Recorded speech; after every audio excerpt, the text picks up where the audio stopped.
matematika ditinjau dari tingkat kesadaran metakognitif siswa kelas 10 MIPA 1 MAN 2 Kota Makassar. Insyaallah kami berempat, atas nama pertama Saiful, yang kedua Yuliana Bahar, yang ketiga Farida Hidayanti, yang keempat Dinda Reski Anggriani. Baik, kami serahkan kepada teman kami untuk menyampaikan makalahnya. Untuk pemateri pertama, dipersilakan.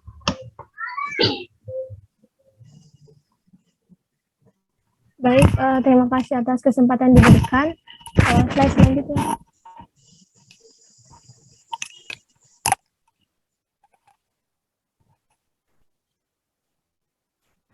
Nah, langsung saja, menurut National Council of Teacher Mathematics dalam Abdullah tahun 2012 menyatakan bahwa proses pembelajaran matematika meliputi kemampuan pemecahan masalah, kemampuan komunikasi, kemampuan koneksi, kemampuan penalaran, dan kemampuan representasi.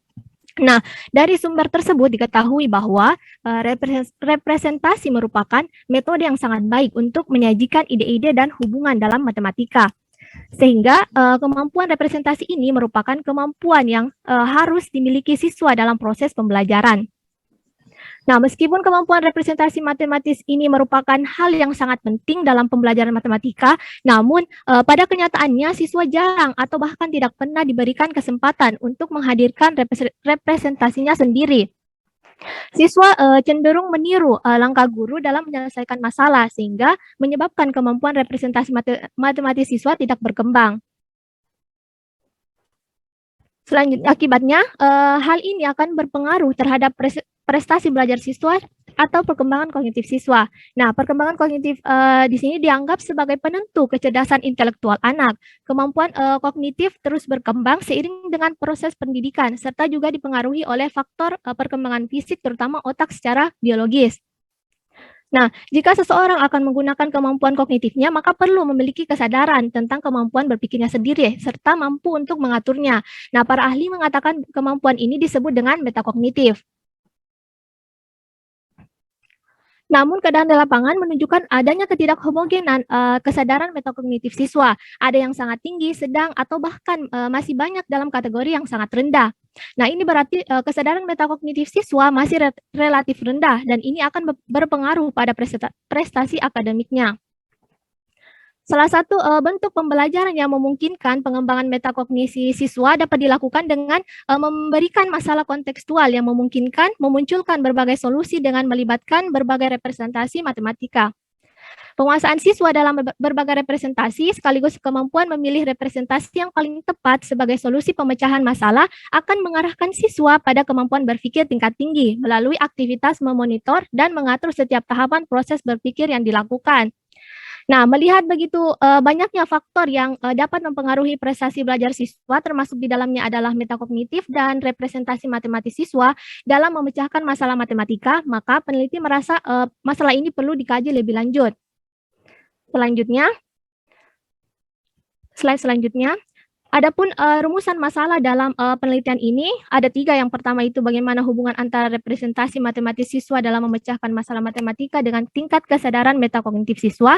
Yang kedua, bagaimana gambaran representasi matematis siswa yang berkesadaran metakognitif tinggi dalam memecahkan masalah matematika. Dan yang ketiga, bagaimana gambaran representasi matematis siswa yang berkesadaran metakognitif rendah dalam memecahkan masalah matematika. Yang selanjutnya, slide selanjutnya.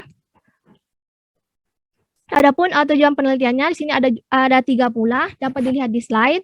Kemudian slide berikutnya yaitu manfaat penelitian. Di sini manfaat penelitiannya itu ada 2, yaitu manfaat praktis, dan manfaat teoritis. Manfaat praktisnya ini bagi siswa, bagi guru, bagi sekolah, dan bagi peneliti.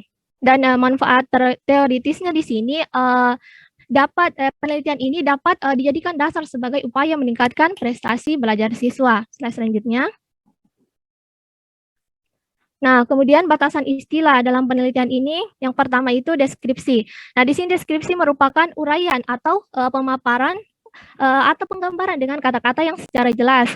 Kemudian representasi matematis, yaitu kemampuan siswa mengemukakan ide atau gagasan matematis. Selanjutnya, masalah matematika di sini maksudnya soal matematika dalam bentuk uraian dan gambar. Yang keempat, kesadaran metakognitif, yaitu keterampilan siswa dalam mengolah cara berpikir. Ya. Saya langsung bertanya, coba-coba itu tanya, supaya tidak lama-lama ini. Menurut kamu apa yang aneh di sini? Batasan istilah apa yang aneh? Apakah ini sama dengan di makalah atau tidak? Coba lihat makalahmu, lain di sini, lain. Coba.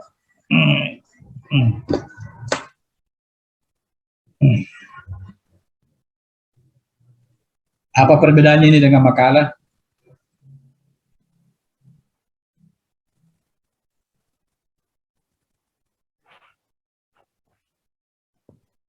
Di makalah, kan kami makalahnya kan tentu yang makalahnya saya tanyakan karena makalahnya yang sudah berhari-hari sama saya tuh. Apa yang terjadi dengan batasan masalah di makalah dengan di sini? Itu jelaskan itu.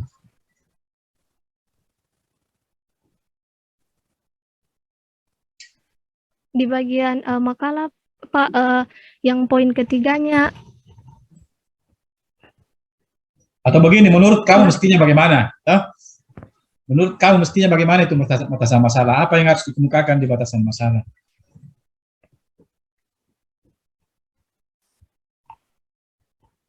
Poin-poin penting yang ada di judul, Nah, Pak. misalnya, coba yang mana itu yang harus dijelaskan? Misalnya pengertian dari deskripsi itu sendiri, kemudian pengertian dari representasi matematis, kemudian pengertian dari kesadaran metakognitif. Mana itu pengertian kesadaran metakognitif di batasan istilah? Di ini tergabung di poin ketiga, Pak. Apakah itu tidak penting sehingga itu digabung? Penting, Pak. Kenapa itu digabung? Pasti kamu bilang saya menyontek dari ilmunya orang, toh? Kan saya kasih tahu bahwa ini boleh Anda mengubah. Toh? Ya. Jadi orang punya itu rujukan, tapi Anda bisa mengubah sesuai dengan pemahaman Anda. Jadi ini jadi masalah juga ini sebenarnya. Jadi apa gunanya kita kuliah kalau semua berdasarkan ilmunya orang? Padahal kita kan mau memperbaiki mau memaksimalkan yang kurang maksimal kan? Oke, lanjut. Kan saya sedang menilai ini toh, jadi tentu skornya Anda rendah toh. Saya menilai. Lanjut.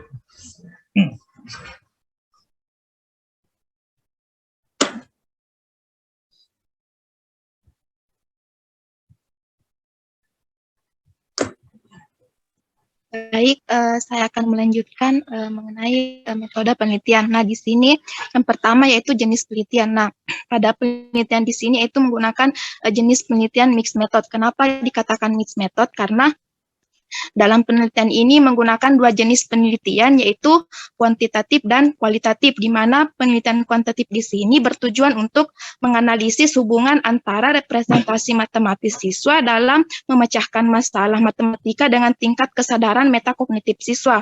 Nah, untuk kualitatifnya di sini itu bertujuan untuk mengetahui gambaran representasi matematis siswa yang berkesadaran metakognitif tinggi dan rendah dalam memecahkan masalah matematika. Next. Selanjutnya itu populasi, sampel, dan subjek penelitian. Nah, populasi dalam penelitiannya itu seluruh siswa kelas 10 MIPA MAN 2 Makassar. Nah, untuk sampelnya sendiri yaitu kelas 10 MIPA 1 MAN 2 Makassar. Sampel dipilih dengan menggunakan teknik cluster random sampling. Nah, kemudian subjek penelitian. Nah, subjek penelitian di sini ada 4 orang siswa yang terdiri dari 2 orang siswa yang berkesadaran metakognitif tinggi dan 2 orang siswa yang berkesadaran metakognitif rendah. Next.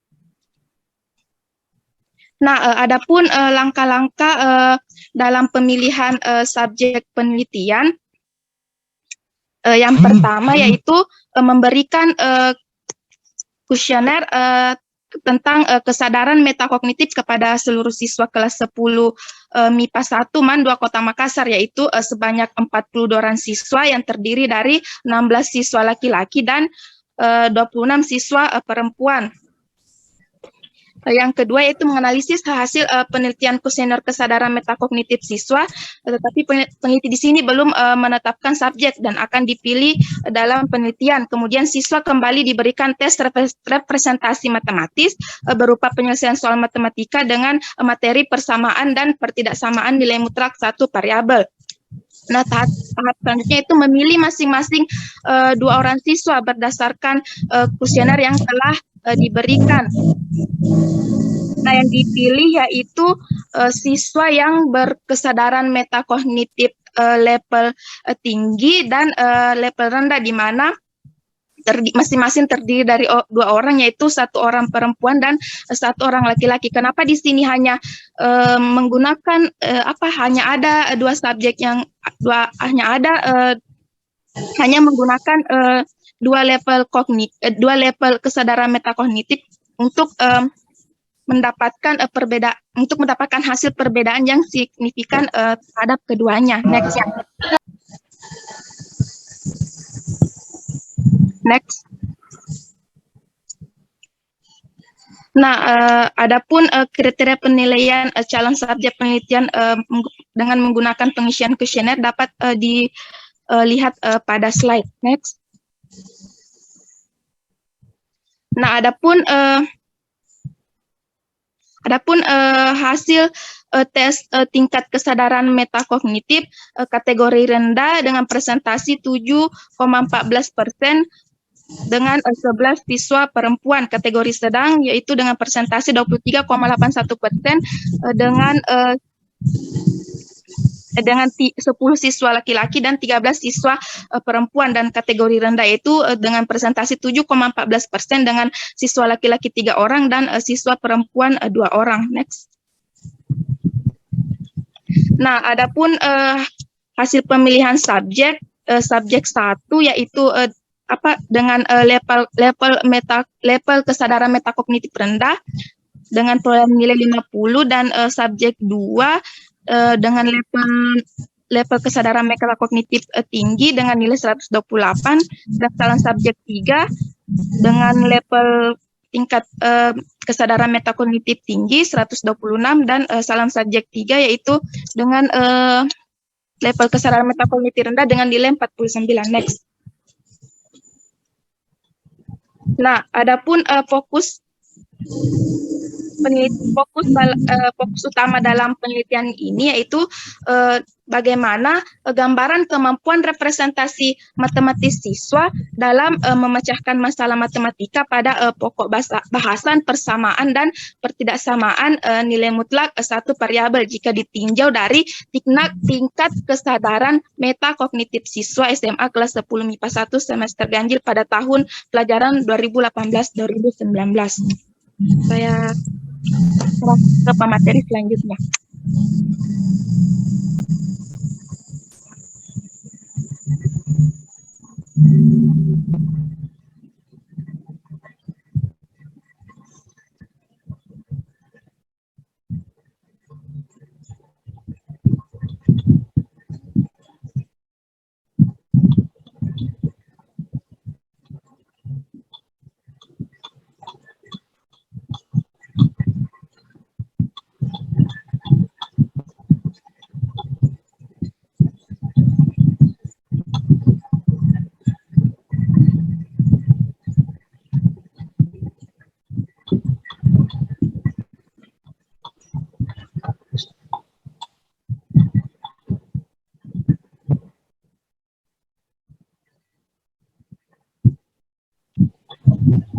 Saudara Yuliana.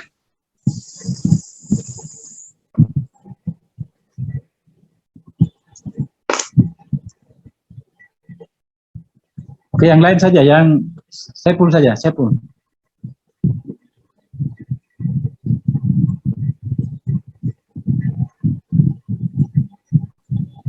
Ya.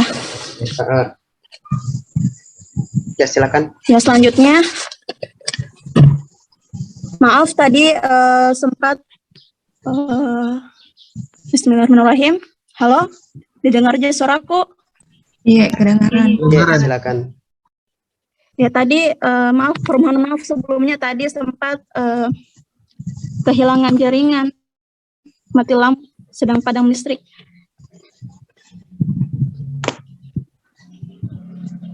Ya, halo. Eh, Ya, kedengaran. silakan Iya. dilanjut ya. Kedengaran. Ya, jadi saya akan membahas mengenai instrumen penelitian. Yang pertama, ada 3 instrumen penelitian dalam makalah kami. Yang pertama itu Metacognitive Awareness Inventory atau MAI. Nah, dalam penelitian dalam instrumen ini ada 2 aspek, yaitu pengetahuan metakognitif yang terbagi menjadi beberapa subaspek, yaitu declarative knowledge, procedural knowledge, dan conditional knowledge. Yang kedua yaitu aspek regulasi metakognitif atau metacognitive regulation yang terdiri dari subaspek planning, information, management strategies, comprehension monitoring, debugging strategies, and evaluation. Yang kedua yaitu tes kemampuan representasi matematis. Nah, tes representasi matematis ini itu dalam suatu penelitian, peneliti menggunakan instrumen dalam bentuk tes diagnostik untuk mengetahui gambaran representasi matematis siswa dalam memecahkan masalah matematika. Tes diagnostik representasi matematis ini berbentuk soal, uraian, dan gambar dengan pertimbangan bahwa soal, uraian, dan gambar lebih dapat menggambarkan kemampuan representasi matematis siswa. Nah, ruang lingkup materi dalam tes ini adalah aljabar, yakni persamaan dan pertidaksamaan nilai mutlak satu variabel. Yang kedua yaitu pedoman wawancara. Dalam instrumen pedoman wawancara, pertanyaan-pertanyaan yang disusun didasarkan pada tujuan untuk mengetahui representasi matematis siswa dalam memecahkan masalah matematika. Dalam instrumen wawancara ini memuat pertanyaan-pertanyaan dengan maksud mengungkapkan aktivitas deskripsi siswa ketika menyelesaikan masalah. Wawancara ini juga digunakan untuk mengungkapkan secara kualitatif kemampuan siswa dalam pemecahan masalah dan faktor-faktor yang menyebabkan siswa kesulitan dalam mempresentasikan ide-ide matematisnya. Nah, untuk memperoleh data yang tidak tertulis itu dilakukan wawancara yang sifatnya semi terstruktur atau terbuka. Nah, next.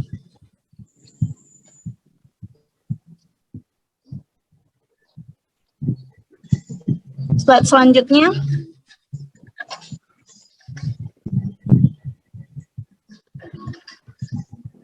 Teknik pengumpulan data dan validasi data, di mana yang telah dipaparkan sebelumnya ada 3 instrumen, namun yang kami bahas pada teknik pengumpulan dan validasi data ini ada 2, yaitu data tingkat kesadaran metakognitif dan data representasi.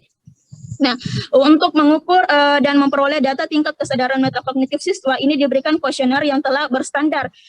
Namun dalam hal ini peneliti bisa langsung menggunakan instrumen itu tersebut karena mengingat inventory telah standar dan juga tidak langsung diuji oleh validasi dan ataupun ahli. Namun dalam instrumen ini terdapat hitam pertanyaan yang digunakan dengan sedikit revisi atau kalimat yang difokuskan pada pembelajaran matematika sesuai dengan saran validator. Yang kedua yaitu data representasi. Data representasi tes diagnostik ini dikembangkan mengacu pada soal-soal yang di dalamnya memuat indikator-indikator representasi matematis. Nah, untuk merumuskan tes diagnostik yang memenuhi kriteria tersebut, maka dilakukan langkah-langkah sebagai berikut. Yang pertama yaitu memilih ruang lingkup materi yang sesuai dengan tujuan penelitian. Yang kedua, membuat draft awal soal tes diagnostik yang terdiri dari 5 soal. Yang ketiga, draft awal tes diagnostik divalidasi isi dan konstruk oleh 2 pakar di bidang pendidikan matematika. Nah, setelah siswa menyelesaikan tes diagnostik yang diberikan, peneliti kemudian melakukan wawancara kepada siswa-siswa yang menjadi subjek penelitian untuk mengetahui sejauh mana pemahaman mereka terhadap soal-soal yang diberikan. Ya, next. Kemudian prosedur penelitian. Nah, bisa dilihat pada slide yang kami paparkan, prosedur penelitian ini dimulai pada tahap persiapan di dalamnya, yaitu ada orientasi lapangan, yang kedua menyiapkan kuesioner kesadaran metakognitif. Yang kedua yaitu tahap pelaksanaan dan analisis data, di mana dalam tahap ini ada tahapan-tahapan di dalamnya, yaitu memberikan kuesioner, yang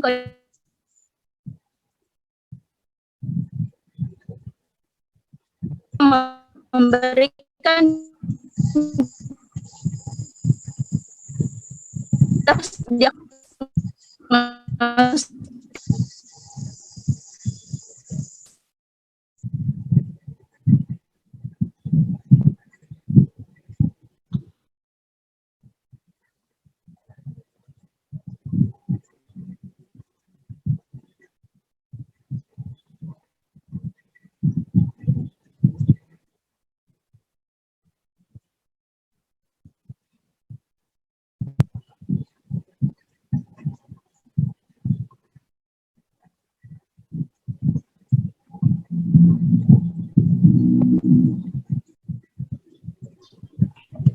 Baik, saya akan melanjutkan materinya. Bagian berikutnya itu adalah teknik analisis data. Jadi ada dua analisis data yang dilakukan di penelitian ini. Pertama, analisis data kuantitatif, yang kedua, analisis data kualitatif. Nah, untuk analisis data kuantitatif ini, yang pertama dilakukan itu analisis deskriptif. Nah, analisis deskriptif ini ditampilkan dalam bentuk skor rata-rata berupa mean, skor tertinggi, kemudian skor terendah. Nah, kemudian analisis statistik inferensial dilakukan dengan uji hipotesisnya. Yang pertama, analisis deskriptif ini deskripsi kesadaran metakognitif siswa.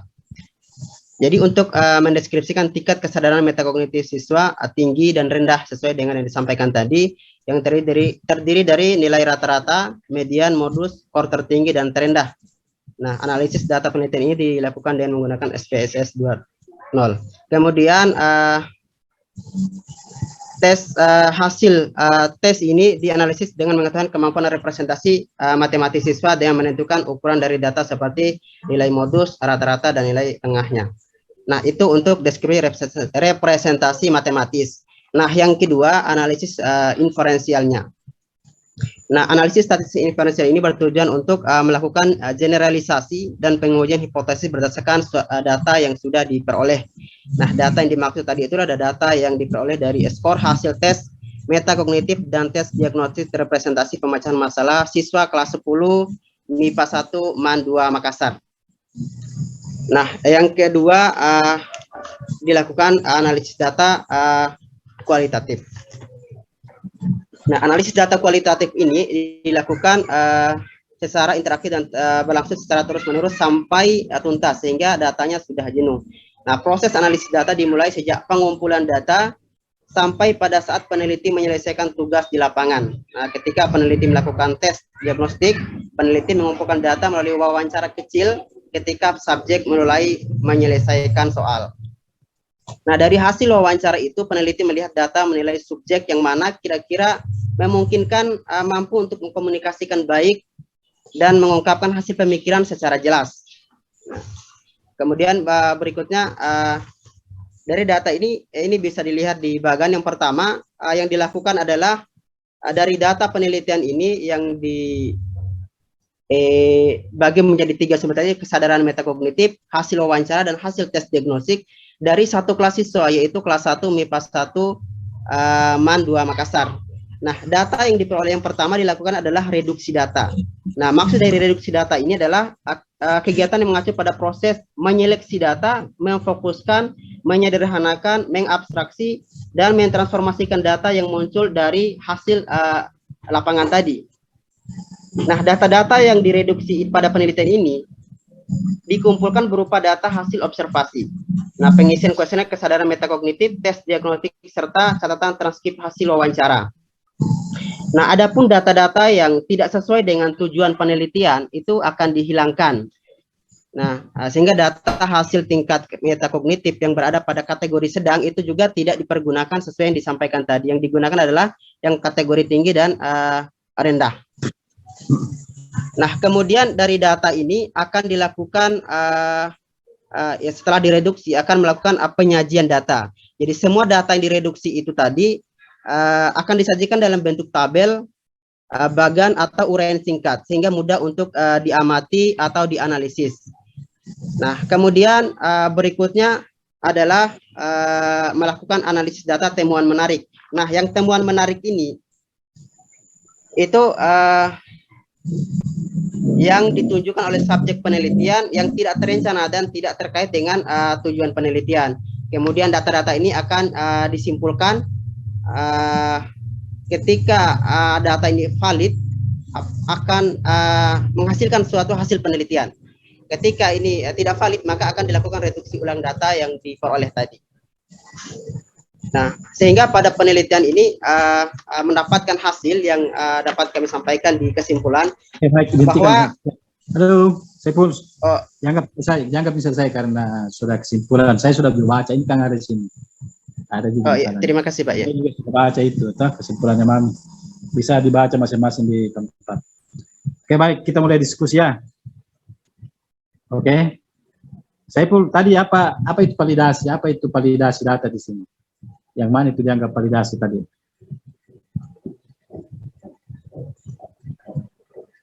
Jadi data yang dianggap valid tadi itu setelah melewati proses reduksi data, kemudian penyajian, kemudian dianalisis dan sampai pada kesimpulan. Nah, sesuai dengan tadi itu data yang di validasi data, apa itu validasi data kalau kualitatif? Apakah keseluruhan proses atau ada bagian tertentu yang menunjukkan bahwa di situ sebenarnya tempatnya validasi data? Atau keseluruhan proses itu? Ataukah ada tempat khusus? Yang mana itu validasi data? Yang data yang hasil dari penelitiannya Pak, yang penelitian tinggi. Penelitiannya yang mana hasil penelitiannya itu? Itu berupa kesadaran metakognitifnya, hasil wawancaranya sama hasil tes diagnostisnya Pak. Hasil wawancaranya bagaimana itu validasi data? Misalnya kalau sudah ada datanya dari wawancara, apakah itu validasi data, itu langsung valid itu, atau bagaimana? Yang lain juga boleh menjawab. Nah, yang lain, Ya, Pak. beritahu saja saya. Yang lain yang mau. Ini kan ada Juliana, ada Farida.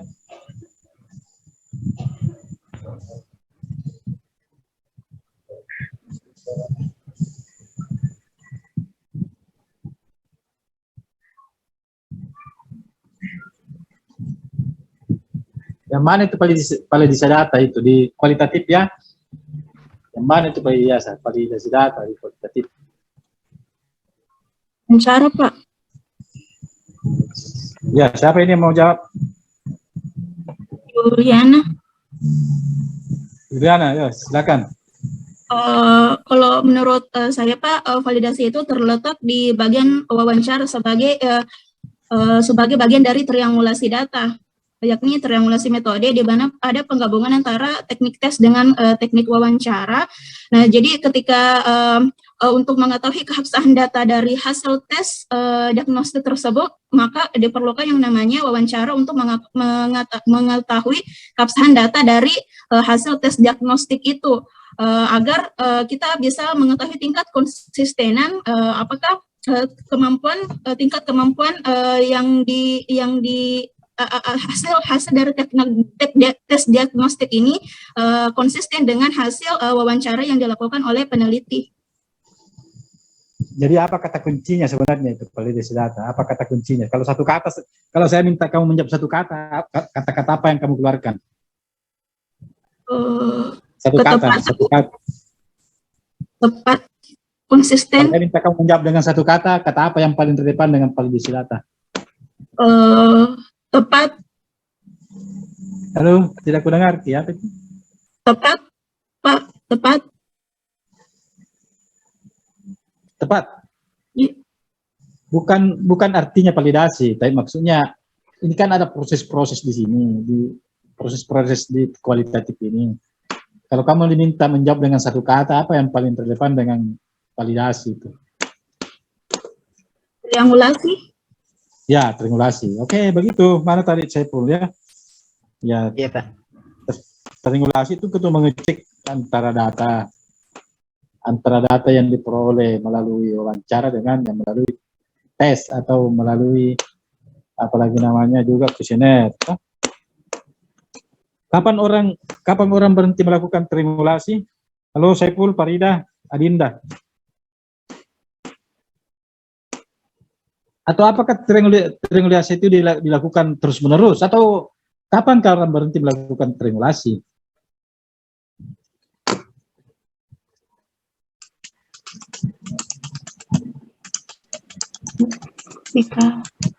Ketika sudah diperoleh data yang valid. Halo, tiga orang ini, Saiful, Farida, Adinda. Ketika sudah diperoleh data yang valid, Pak. Kapan kamu tahu bahwa datanya sudah valid?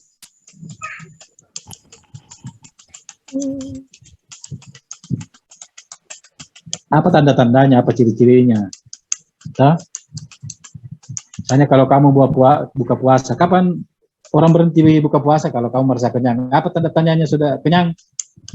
Misalnya selalu mau keluar dari, mau kembali makanan di tenggorokanmu misalnya, itu berarti berhenti ini orang makan karena mau keluar kembali misalnya ini ya. Kapan data dia nggak valid? Jangan-jangan seorang peneliti belumpi datanya valid sudah dianggap valid misalnya begitu ya. Oke, yang lain ada Adinda, ada Farida, ada Saiful. Iya Pak, ini Pak saya coba jawab Pak. Ya, oke silakan. Dikatakan datanya sudah valid ketika sudah dilakukan tadi triangulasi dan data yang dihasilkan itu konsisten dengan dari beberapa metode ataupun waktu tadi yang dilakukan, atau tingkat kepercayaan data itu sudah kelihatan. Kapan orang berhenti? Ketika datanya sudah konsisten dengan yang sebelumnya Pak, yang data-data sebelumnya. Itu mencirikan subjek yang diteliti itu tidak berubah-ubah cirinya Pak, sudah tepat menggambarkan ini.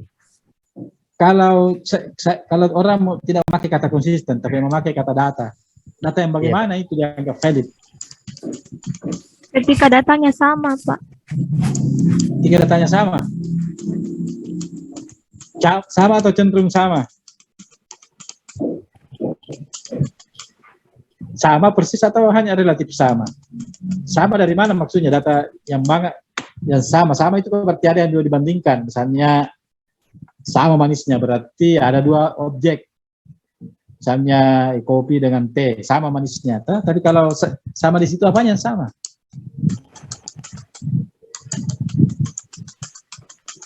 Kan kamu katakan sama, misalnya 2 tambah 2 sama dengan 4. Kenapa sama? Karena ada objek 4, ada objek 2 tambah 2. Maksudnya ada dua objek yang berbeda, baru ada kata pembanding sama tuh. Apanya yang sama? Aduh. Yang lain juga banyak ini, banyak tuh. Saiful, Juliana boleh, Juliana, Saiful, Farida, Dinda. Hasilnya Pak, Hasilnya bagaimananya? maksudnya tidak menyimpan dari hasil sebelumnya. Jadi hasil mana? Hasil tes diagnostiknya. Hasil tes diagnostik. Yang mana? Iya Pak. Diagnostik apa? Tes diagnostik.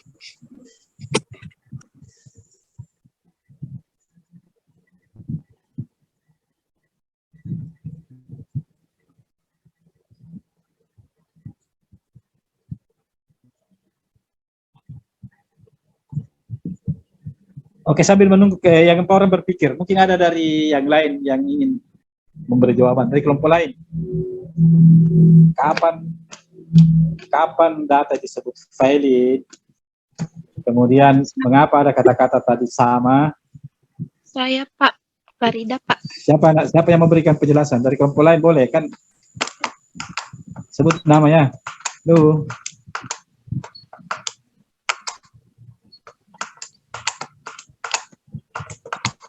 Halo Bandung.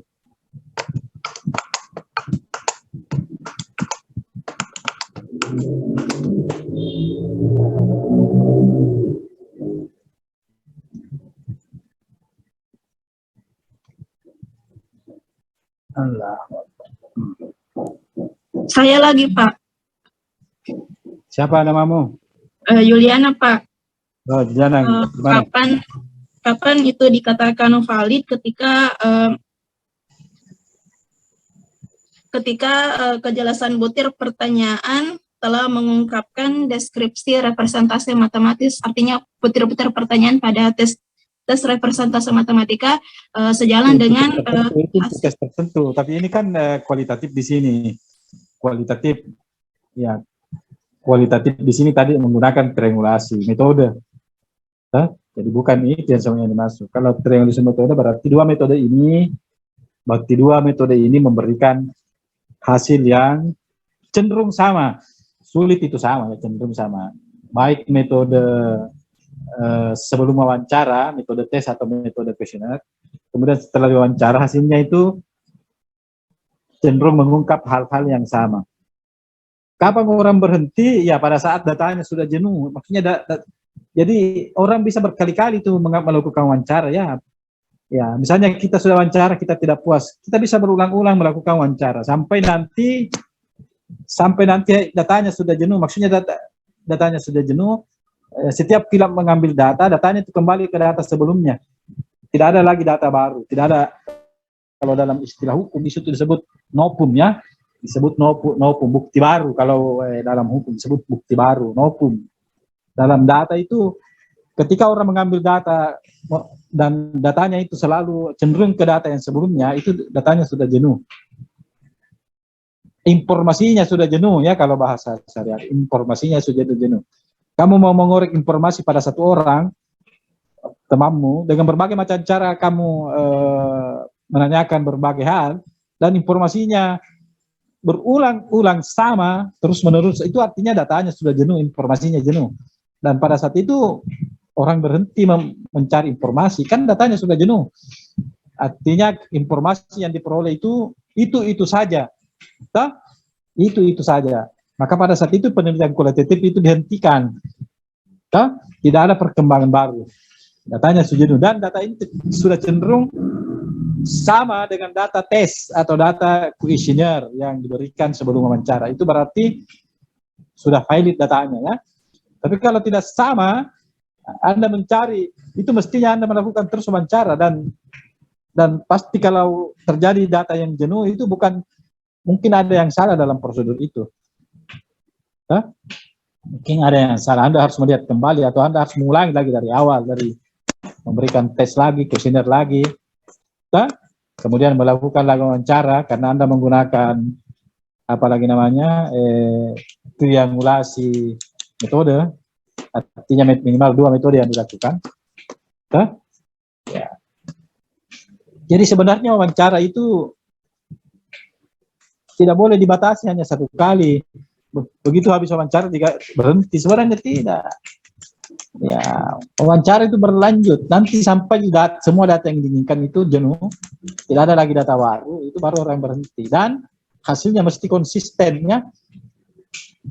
Konsisten artinya tidak berubah-ubah itu hasil. Objek itu tidak berubah-ubah pendapatnya. Kalau dia berubah-ubah itu artinya tidak konsisten. Kita harus ganti subjeknya kalau dia berubah-berubah ya.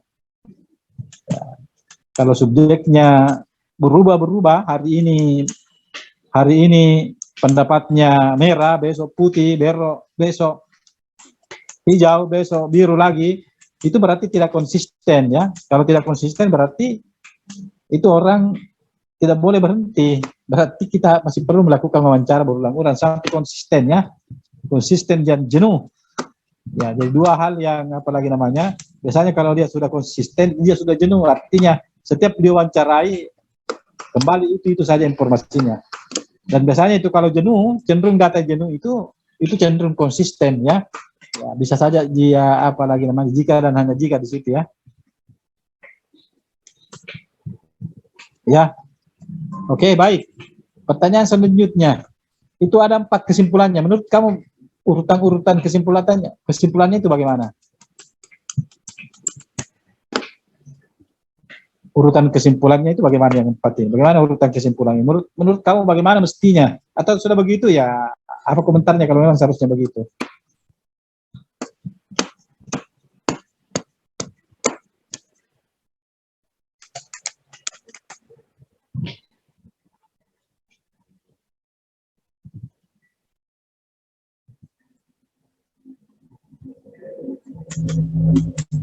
Apa bedanya kesimpulan 1 dengan kesimpulan 4?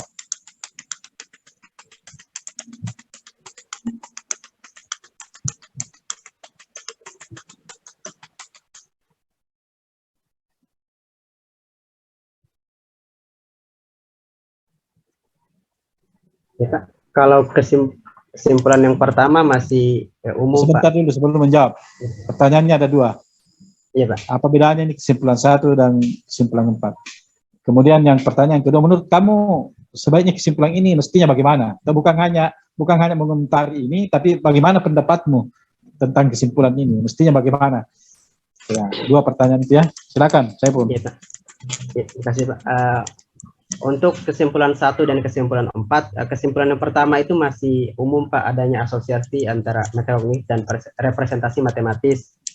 Sedangkan pada bagian 4 itu lebih diperinci lagi ketika subjeknya memiliki tingkat kesadaran metakognitif yang tinggi, maka tinggi juga representasi pemecahan masalah matematikanya. Begitupun sebaliknya, lebih khusus pada materi persamaan dan pertidaksamaan nilai mutlak satu variabel. Menurut kamu bagaimana ini kesimpulan? Sudah oke? Apa alasannya kalau sudah oke? Dan kalau belum oke, bagaimana mengokekan itu? Yang pertama, kalau kesimpulannya, Pak, belum menggambarkan yang secara detail itu, ini kelasnya sudah jelas, tapi untuk tahun pelajarannya belum digambarkan dengan jelas. Menurut kamu sebenarnya apa yang diperhatikan kalau menarik kesimpulan?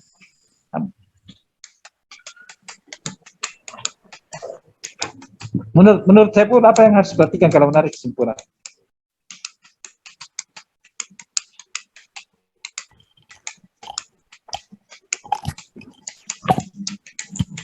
Oke, yang lain ada Farida, ada Adinda. Apa yang harus diperhatikan kalau orang Rumusan masalah, Pak. apa? Halo? Rumusan masalah, Pak. Tidak ada rumusan masalahnya ini? Jadi apanya harus diperhatikan? Ini penelitian tidak pakai rumusan masalah.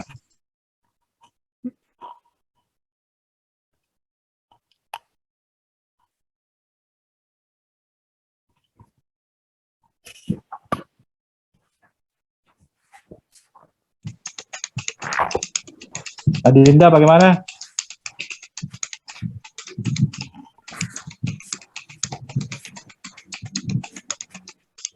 Pertanyaan penelitiannya, Pak, harus diperhatikan. Jadi mestinya bagaimana nih kesimpulan? Harusnya 3 juga poin, Pak. Kasih saya belum tidak puas dengan penjelasanmu. Menurut kamu mestinya bagaimana? Menurut saya, Pak, di kesimpulannya ini seharusnya mengikut dengan pernyataan penelitian. Nah, di pernyataan penelitian itu terdapat 3 poin yang dijelaskan di situ. Maka pada kesimpulannya juga itu seharusnya 3 poin juga. Ya, yang pertama itu di sini dikatakan pada pertanyaan penelitiannya itu bagaimana hubungan antara representasi matematis siswa dalam memecahkan masalah matematika dengan tingkat kesadaran metakognitif siswa. Nah, seharusnya jawabannya itu yang terdapat di sini, Pak, yang poin 1 terdapat asosiasi antara tingkat kesadaran metakognitif dengan representasi matematis siswa dalam memecahkan masalah matematika siswa kelas 10 MIPA 1 MAN 2 Kota Makassar. Kemudian yang kedua itu bagaimana gambaran representasi matematis siswa yang berkesadaran metakognitif tinggi. Nah, di sini yang poin kedua pada kesimpulan itu, Pak, diambil, yaitu siswa dengan skor representasi matematis dengan kesadaran metakognitif tinggi mampu memecahkan masalah matematika. Kemudian yang poin ketiganya itu bagaimana gambaran representasi matematis siswa yang berkesadaran metakognitif rendah. Nah, di sini pada kesimpulan yang perlu diambil yang poin ketiga juga, Pak, yang siswa dengan skor representasi matematis dan kesadaran metakognitif rendah. Jadi sebenarnya kan kalau dia kuantitatif itu kan rumusan masalah, toh. Kalau dia kualitatif itu biasanya tujuan pertanyaan penelitian. Jadi baik rumusan masalah maupun pertanyaan penelitian biasa di bawah itu ada tujuan penelitian, toh? Ada tujuan penelitian. Jadi boleh dikatakan bahwa kesimpulan itu menjawab ya apa capaian dari tujuan penelitian itu.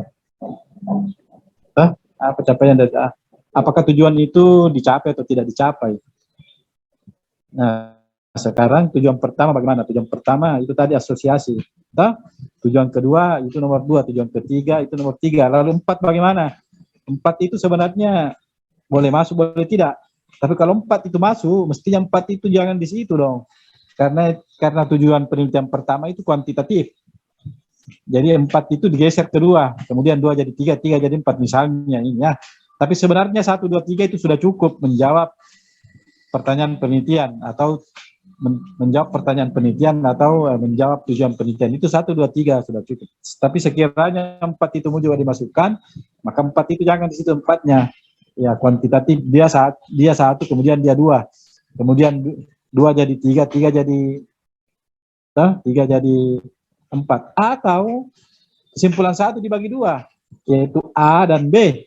1A, 1B, kemudian 2 tetap, kemudian 3 tetap. Bolehkah kesimpulan lebih banyak daripada tujuan? Boleh saja, tapi tidak boleh kurang. Yang penting tidak boleh kurang ya. Jadi tujuan itu lebih besar sama dengan tujuan penelitiannya. Ingat, kesimpulan itu lebih besar sama dengan pertanyaan penelitian. Artinya boleh lebih, tidak boleh kurang. Ya. Ya, oke. Ada pertanyaan yang lain untuk kelompok ini? Saya buka pertanyaan dari mahasiswa yang lain untuk kelompok 3.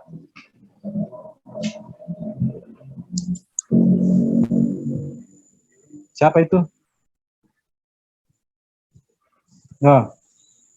Dan saya sengaja mengundang pertanyaan, karena biasanya kalau teman yang bertanya, biasanya lancar menjawab.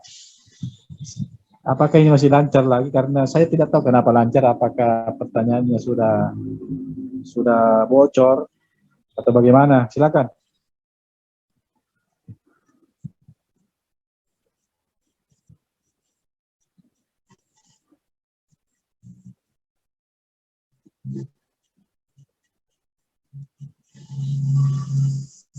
Apa pertimbanganmu yang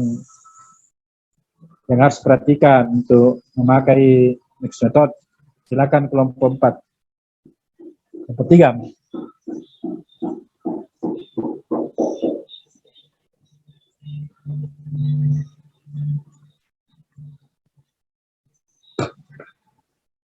Apa-apa yang perlu diperhatikan dalam mixed method?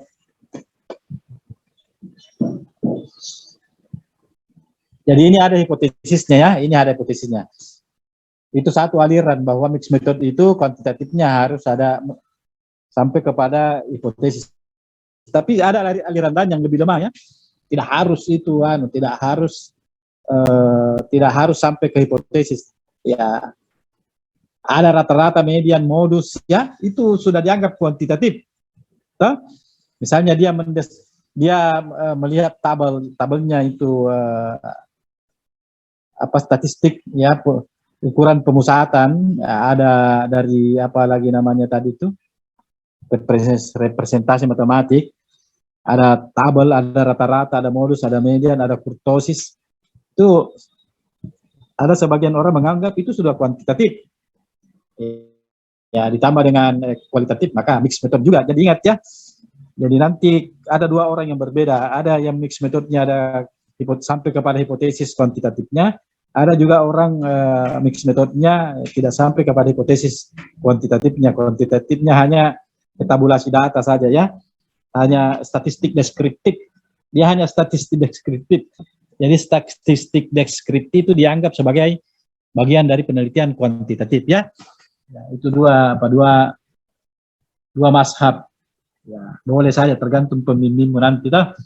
Ya, tidak masalah ya, tergantung pembimbing. Kalau saya yang pengujinya tidak masalah juga. Ya, semuanya saya bisa terima karena saya bisa menerima beberapa penjelasan tentang itu ya. Ya. Oke, lanjut tadi kembali ke pertanyaannya itu teman itu. Apa yang harus diperhatikan dalam penelitian mixed method?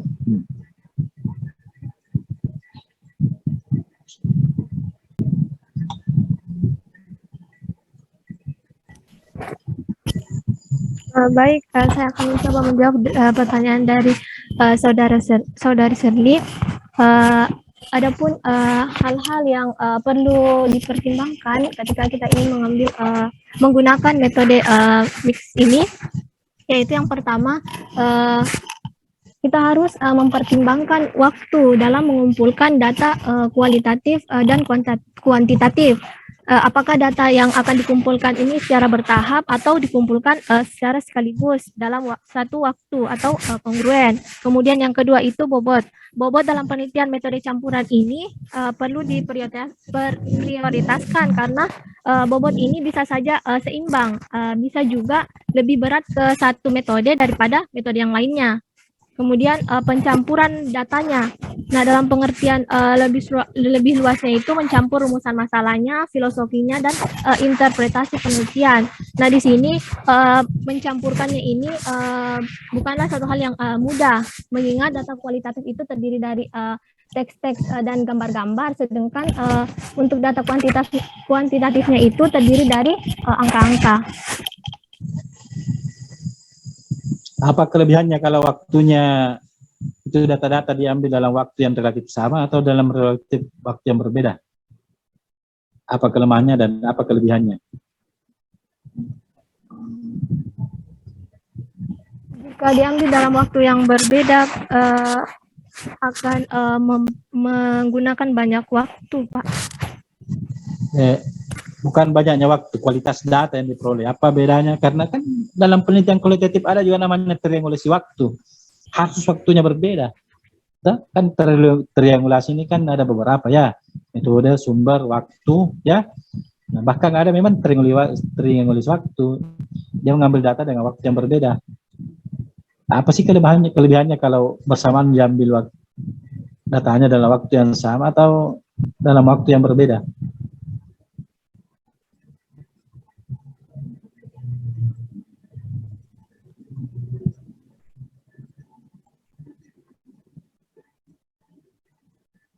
Oke, kelompok 3 ini banyak orangnya, ini ada 4. Silakan yang lain.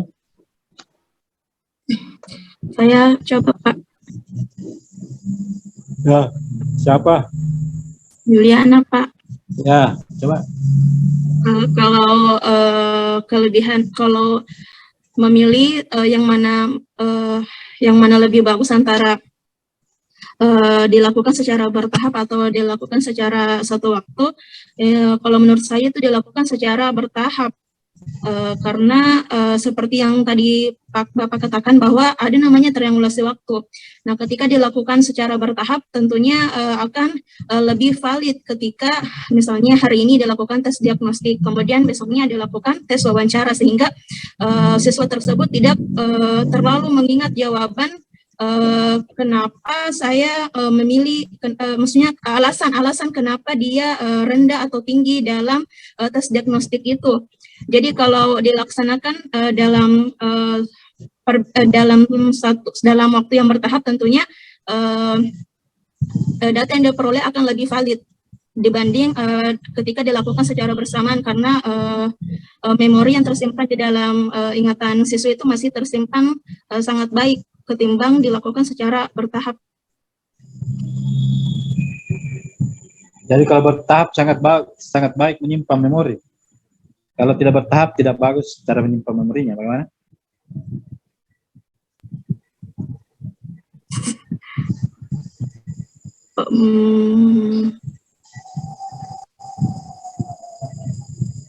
Misalnya begini ya. Ini kan ada kuesioner, ada tes.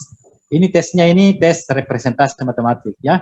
Kemudian ada kuesionernya. Kuesionernya itu tadi apalagi namanya kesadaran metakognisi. Menurut kamu apakah bagus diambil dalam hari yang sama atau dalam hari yang berbeda? Sebelum wawancara ini ceritanya ya. Sebelum wawancara ada 2 tes. Ada 2 instrumen ya. Satu instrumen tes, satu instrumen kuesioner ya. Satu untuk mengambil kemampuan representasi matematis, itu tes ya. Kan tes artinya jawabannya kan benar salah kan? Kemudian ada instrumen kuesioner ya untuk melacak kesadaran metakognitif. Sekarang pertanyaannya, apakah peneliti ini lebih bagus kalau dia datang pada hari yang sama dan ngambil keduanya dalam waktu yang bersamaan? Bukan bersamaan maksudnya di situ sesudah yang satu diikuti oleh yang satu, harinya sama. Tidak mungkin kan bersamaan persis karena orangnya juga sama toh. Ya, Tetapi setelah yang satu diikuti oleh instrumen yang satu berurutan pada hari yang sama. Menurut kamu bagaimana? Ataukah harus besoknya lagi atau dikasih selisih waktu 1 hari, 2 hari atau 3 hari? Menurut kamu bagaimana?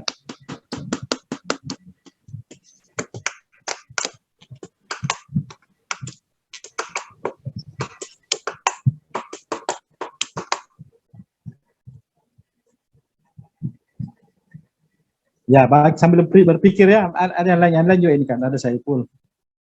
Ada adindanya Saiful, kemudian ada Farida. Ya.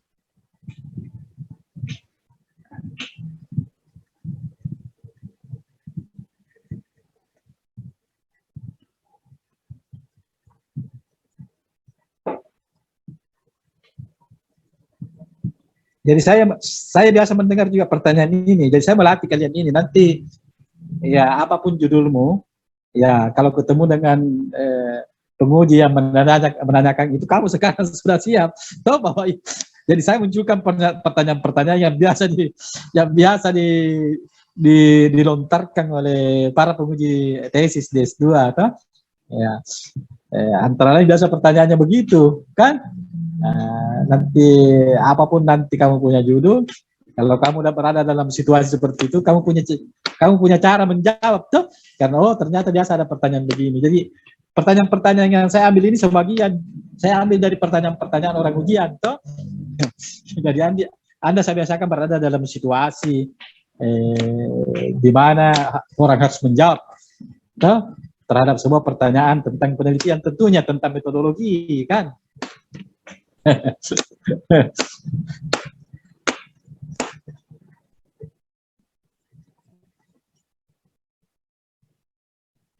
Oke, saya beri gambaran seperti ini ya.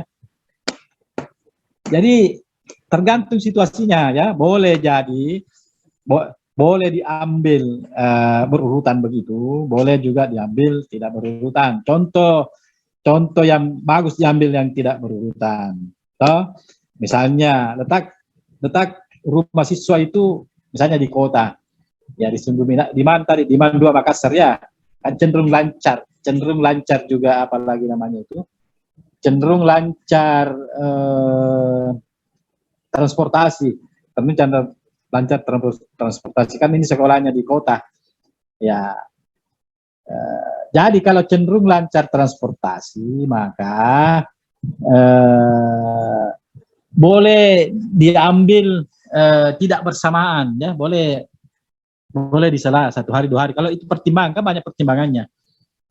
Tetapi kalau jarak dari sekolah itu berbeda-beda ya, maka subjek penelitian itu belum tentu datang besok. Jadi ambil memang itu bisa berurutan. Kenapa juga ini bisa berurutan? Karena kan yang satunya tes, yang satu kuesioner. Artinya kuesioner itu tidak berat-berat. Kenapa kuesioner itu tidak berat-berat? Karena kuesioner itu kan semua jawaban benar menurut yang bersangkutan. Tetapi kalau 2 tes, disarankan kalau 2 tes, disarankan jangan harinya bersamaan. Pusing dia. Misalnya ada tes representasi, kemudian ada juga tes matematika, kamu ngambil data tes matematika ya. Kemudian kamu juga ini, artinya tes matematika ini bukan tes matematika representasi lain. Misalnya tes matematika khusus untuk persamaan tadi harga mutlak ya. Kemudian ada tes khusus representasi, walaupun materinya itu juga harga mutlak, tapi kan 2 hal yang berbeda. Sama-sama tingkat kesulitannya membutuhkan pemikiran yang tinggi. Disarankan jangan ambil dalam waktu hari yang sama. Kasih jeda 1 hari ya. Misalnya hari ini tes yang 1, hari kedua tes yang kedua, supaya siswa mempunyai waktu untuk menyegarkan dia punya pikiran. Ya sama lah kalau kamu dicecar dengan pertanyaan-pertanyaan ya. Kamu kalau dicecar dengan pertanyaan-pertanyaan yang sulit dalam waktu yang sama, kan kamu pusing juga kan. Iya, kamu pusing juga. Sama lah kalau kamu ujian.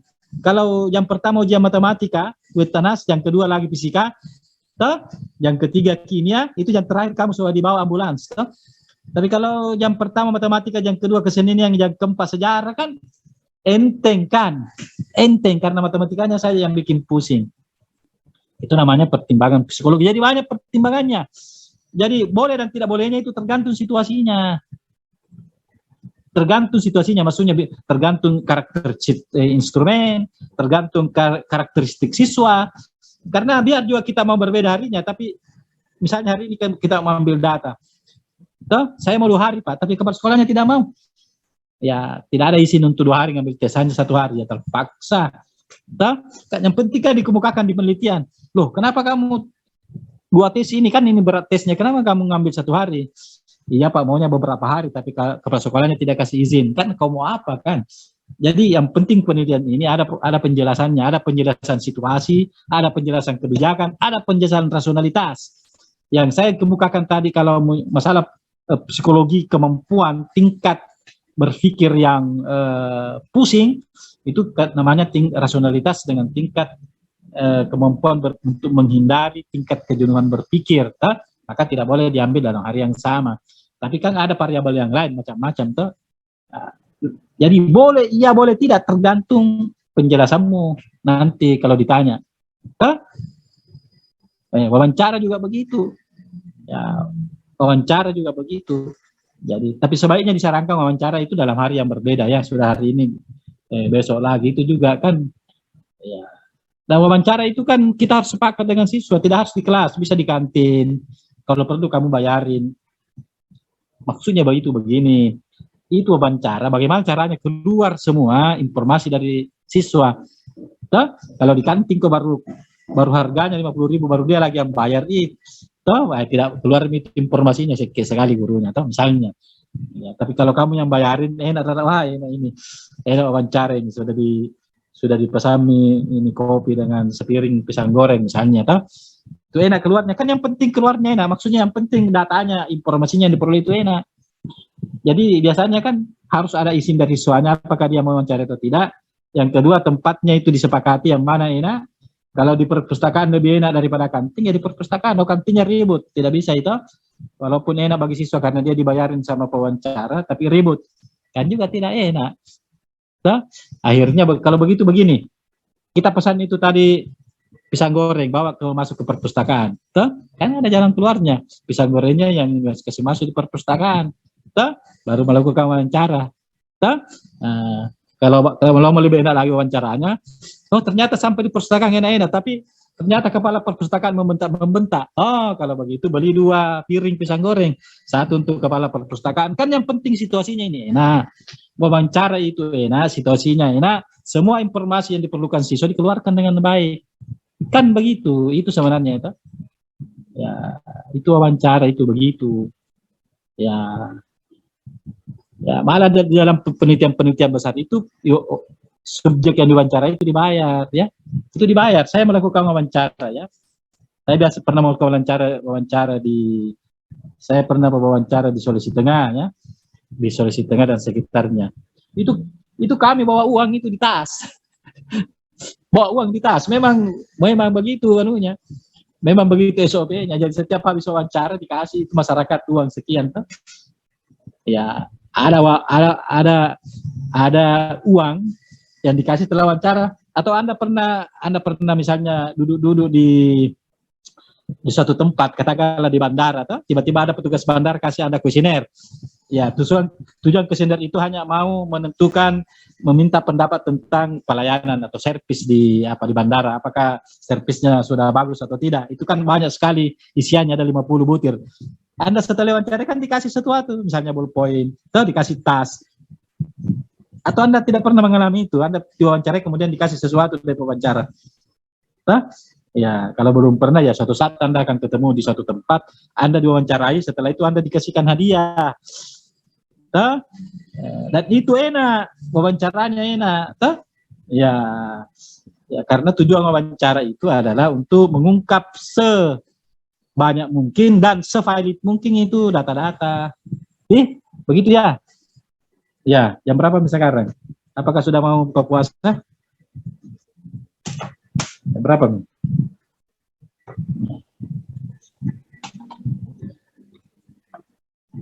Oke, 1 pertanyaan lagi.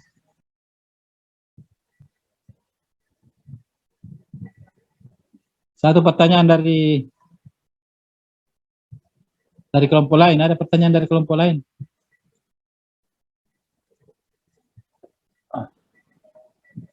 Oke, baik. Kalau tidak ada pertanyaan ya. Oke, baik. Tolong diperbaiki ini ya. Tolong perbaiki anumu itu. Perbaiki ini makalah. Walaupun ini sudah sarjana yang punya, kan tidak ada masalah kita perbaiki sesuai dengan rasionalitas kita. Atau tidak salah orang ini punya, tapi kan ya yang seperti saya katakan ini kan bukan sains. Kalau sains itu ya sulit untuk berubah. Ini kan pendidikan sosial sains. Bisa kita luruskan sesuai dengan pendapat kita. Silakan diperbaiki itu. Toh, makalahmu, perbaiki itu juga PowerPoint-mu. Nanti pada akhirnya nanti akan saya kumpul itu dalam satu flash disk, untuk semua. Jadi satu flash disk itu isinya 6 kelompok, 2 folder, toh, jadi akan ada 12 file, toh, 12 folder. Ya, oke. Halo. Ya. Iya, Pak. Ya. Baik, kita tutup ya. Udah kita hari ini ya.